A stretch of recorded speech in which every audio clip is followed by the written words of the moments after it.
Hello everyone, welcome to my channel exam base. मैं आपके लिए संज्ञा वित्त के क्षेत्र के एमसीक्यूज़ लेकर आई हूँ, जिससे आप इस चैप्टर को और भी अच्छे से रेडी कर सकेंगे। यहाँ पर हमारा इसका फर्स्ट क्वेश्चन है कि जो गोवा है वो भारत का हिस्सा कब बना। हम कह सकते हैं कि गोवा 1961 में भारत का हिस्सा बना, क्योंकि गोवा भारत के पश्चिमी तट पर स्थित है और 19 दिसंबर 1961 में जो पुर्तगाली थे उनके शासन से इसको मुक्त कर दिया गया था। और हम कह सकते हैं कि जो थर्ड ऑप्शन है वो यहाँ पर ठीक है कि गोवा भारत का हिस्सा 1961 में बना, क्योंकि 19 दिसंबर 1961 में जो पुर्तगाली थे उसके शासन से उसको मुक्त होने के बाद ही भारत के हिस्से से बनाया गया था। अब हम बात करते हैं सेकंड क्वेश्चन की कि 1937 से 1950 तक उत्तर प्रदेश को किस नाम से जाना जाता था। यहाँ पर इसका जो सेकंड ऑप्शन है वो बिल्कुल ठीक हो जाएगा कि संयुक्त प्रांत को 1937 से 1950 तक उत्तर प्रदेश को संयुक्त प्रांत के नाम से जाना जाता था, क्योंकि 1902 में इस प्रांत को आगरा और अवध के संयुक्त प्रांत के रूप में जाना गया और 1937 में इसे छोटा संयुक्त प्रांत या यूपी भी कह देते थे। भारत के संविधान के तहत जनवरी 1950 में एक बार दोबारा से इसका नाम उत्तर प्रदेश किया गया, इसलिए हम कह सकते हैं कि 1937 से 1950 तक उत्तर प्रदेश को संयुक्त प्रांत के नाम से जाना जाता था।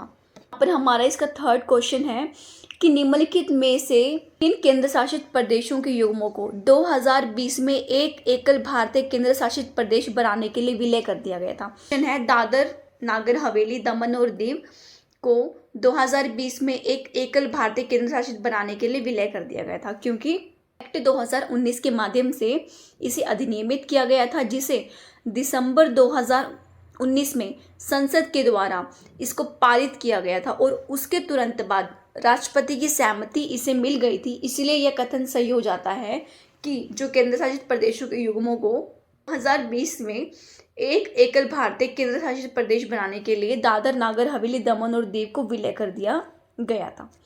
अब यहाँ पर हमारा नेक्स्ट क्वेश्चन है कि विभाजन के समय वर्तमान उड़ीसा के कितने छोटे राज्यों को भारतीय संघ में एकीकृत किया गया था।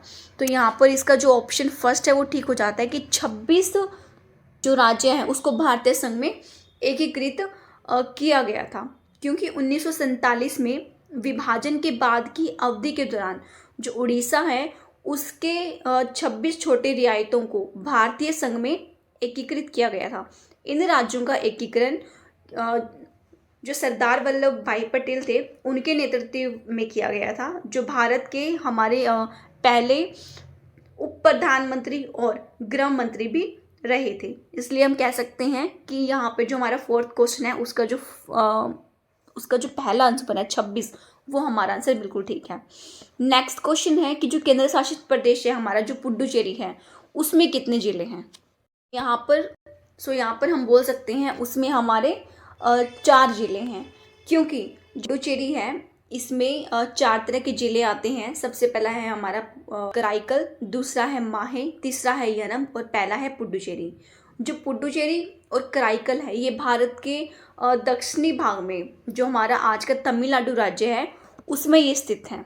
माहे है वो भारत के पश्चिमी तट पर स्थित है, जो आज का हमारा केरला राज्य है उसके अंदर। और जो हमारा यनम है वो पूर्वी क्षेत्र के आंध्र प्रदेश राज्य के भीतर स्थित है। तो हम कह सकते हैं कि जो पुडुचेरी उसके अंदर 4 जिले आते हैं। कौन कौन से? पहला है पुडुचेरी, दूसरा है कराईकल, तीसरा है माहे और चौथा है यनम।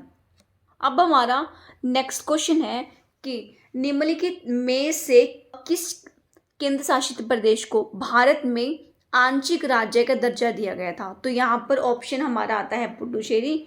जो हमारा पुडुचेरी है उसको केंद्र शासित प्रदेश को भारतीय आंशिक राज्य का दर्जा दिया गया था, क्योंकि जो पुडुचेरी है वो विधानसभा बनाने वाला भारत का हमारा जो पहला केंद्र शासित प्रदेश माना जाता है।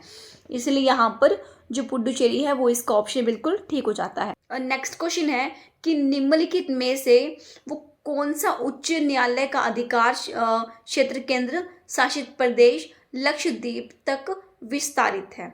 हमारा इसका ऑप्शन हो जाता है जो केरला है वो केंद्र शासित प्रदेश लक्षद्वीप तक विस्तारित है, क्योंकि जो हमारा लक्षद्वीप है उसका जो गठन हुआ था वो हुआ था 1 नवंबर 1956 की। जो राजधानी है वो है हमारी कवरत्ती सरकार।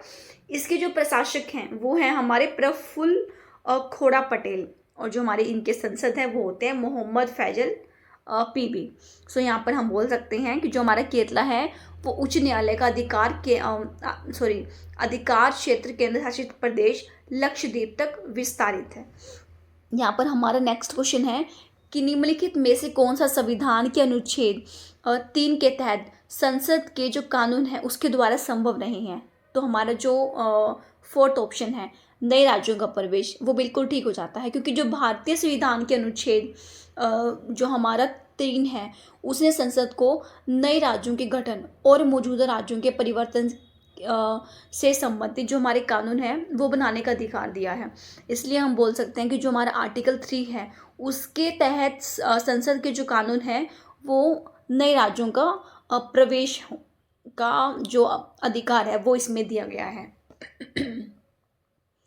हमारा नेक्स्ट क्वेश्चन है कि भारत का संविधान भारत को किस रूप में वर्णित करता है। यहाँ पर इसका ऑप्शन होगा राज्यों का संघ, कि जो राज्यों का संघ है वो भारतीय संविधान मतलब भारत का जो संविधान है भारत को राज्यों के संघ के रूप में वर्णित करता है। आपको यहाँ पर बता दूं कि जो राज्यों का संघ है उसके अंदर आर्टिकल्स भी आते हैं, जैसे कि मान लो 1 से लेके 4 तक। जो हमारे यहाँ पे आर्टिकल 1 बोलता है, जो हमारा आर्टिकल 1 है वो क्या बोलता है कि भारत को राज्यों के संघ के रूप में वर्णित करता है, आर्टिकल हमारा 1। और जो हमारा सेकंड आर्टिकल है वो बोलता है कि संसद को भारत के जो संघ में प्रवेश करने और यहाँ पर नए राज्यों की स्थापना करने या नियमों और शर्तों को स्थापित करने का अधिकार देता है हमारा आर्टिकल 2। आर्टिकल हमारा 3 क्या बोलता है कि ये राज्यों में ये जो मतलब राज्य हैं उनकी सीमाओं नामों के बीच में जो भी चेंजेस होते हैं उनसे रिलेटेड होता है ये। और जो हमारा आर्टिकल 4 है ये क्या है, जो हमारी फर्स्ट और जो हमारी जो 4थी अनुसूची है उसमें जो भी संशोधन होगा आर्टिकल 2 या 3 के तहत जो भी बनाए गए कानून हैं वो हमारे 4थे आर्टिकल के अंदर बताए गए हैं। क्वेश्चन है कि भारत का संविधान का कौन सा अनुच्छेद नए राज्यों के गठन और मौजूदा राज्यों के क्षेत्रों सीमाओं या नाम में परिवर्तन से संबंधित है। यहाँ पर आर्टिकल हमारा 3 हो जाता है, जो मैंने आपको बताया कि जो भी राज्यों के अंदर सीमाओं के अंदर जो भी चेंजिंग होगी, नाम के अंदर जो भी परिवर्तन होगा वो आर्टिकल 3 से रिलेटेड होता है। तो अगर आपके पास ये क्वेश्चन आ जाए कि जो मतलब ऐसा कौन सा आर्टिकल है जो नए राज्यों के गठन और मौजूदा राज्यों के क्षेत्रों के या उनकी सीमाओं के अंदर जो भी चेंजिंग कर सकता है वो हमारा आर्टिकल 3। नेक्स्ट क्वेश्चन है कि निम्नलिखित जोड़ों में से किसने देशी रियासतों को भारतीय संघ का अंग बनने में सबसे महत्वपूर्ण भूमिका अदा की थी। तो यहाँ पर सरदार पटेल और बीपी मेनन आ जाते हैं, क्योंकि इन्होंने ही देशी रियासतों को भारतीय संघ का अंग बनाने में सबसे महत्वपूर्ण भूमिका अदा की थी। अब हमारा इससे जो नेक्स्ट क्वेश्चन है वो है, और हाँ ये जो मैंने आपको भी क्वेश्चन बताया कि निम्नलिखित जोड़ों में से देशी रियासतों को भारतीय संघ अंग बनाने में से महत्वपूर्ण भूमिका किसने थी, तो ये वाला क्वेश्चन पहले आ चुका है 2002 के अंदर। एक था मतलब एसएससी के अंदर आया था और सीजीएल के अंदर आया था। 2002 में क्वेश्चन पूछा गया है कि देशी रियासतों को भारतीय संघ का अंग बनने में सबसे महत्वपूर्ण भूमिका किसने निभाई थी। तो यहाँ पर सरदार वल्लभ भाई पटेल और जो हमारे सेकंड है बीपी मेनन ने ये भूमिका निभाई थी। उसके बाद हमारा क्वेश्चन आता है कि भारत के संविधान में भारत को किस रूप में वर्णित किया गया है। तो ये है हमारा राज्यों का संघ।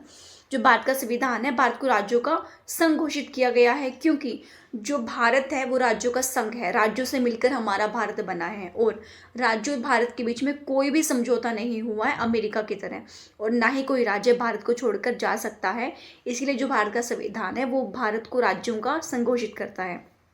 ये भी जो क्वेश्चन है वो आ चुका है, ये काफ़ी बार क्वेश्चन आ चुका है। पहला है 2001 में आया था यूपी पीसीएस के अंदर, फिर 2000 के अंदर आया था, 2014 में भी आ चुका है ये। इसलिए ये आपको ध्यान में रखना है कि जो भारत का संविधान है भारत को राज्यों का संघ घोषित करता है। उससे अगला क्वेश्चन है कि भारतीय संविधान के निम्नलिखित में से किस अनुच्छेद में राज्य पद को परिभाषित किया गया है? तो जो हमारा आर्टिकल 12 है, ये एक अकेला ऐसा अनुच्छेद है जो भारत के संविधान में राज्य पद को परिभाषित करता है, राज्य पद के बारे में अच्छे से एक्सप्लेन करता है। वो आर्टिकल 12 के अंदर हमारा दिया गया है। हमारा नेक्स्ट क्वेश्चन है कि निम्नलिखित में से कौन सा राज्य का सबसे महत्वपूर्ण तत्व है? वो है हमारे संप्रभुता। ठीक है। क्वेश्चन है कि संविधान के अनुच्छेद 1 में भारत को क्या कहा गया है? तो भारत को राज्यों का संघ कहा गया। देखो, जो राज्यों का संघ वाला क्वेश्चन है ये हमारा काफ़ी बार आ चुका है, घुमा घुमा के आता है। कभी आर्टिकल 1 पूछते हैं, कभी बोलते हैं कि भारत के संविधान में भारत को क्या घोषित किया गया है, कभी पूछते हैं कि भारत के संविधान में अनुच्छेद 1 में क्या कहा गया है। पास एग्जामिनेशन में अलग अलग क्वेश्चन आ भी जाते हैं, तो आपको याद रखना है कि भारत को राज्यों का संघ घोषित किया गया है आर्टिकल 1 में भी, और वैसे भी भारत को राज्यों का संघ ही कहते हैं। सो यहाँ पर हमारी ये वीडियो थी। अगर आपको ये वीडियो अच्छी लगी हो और अगर आपको इस वीडियो के अंदर कोई भी डाउट हो, सो प्लीज़ मुझे आप बता सकते हो कमेंट सेक्शन के अंदर। मैं आपका जो भी डाउट है वो क्लियर कर दूंगी। और अगर आप चाहते हो कि मैं ऐसी ऐसी वीडियो और लेके आऊँ, सो प्लीज़ मेरे चैनल को लाइक करना, शेयर करना एंड सब्सक्राइब करना। Okay, thank you, have a nice day.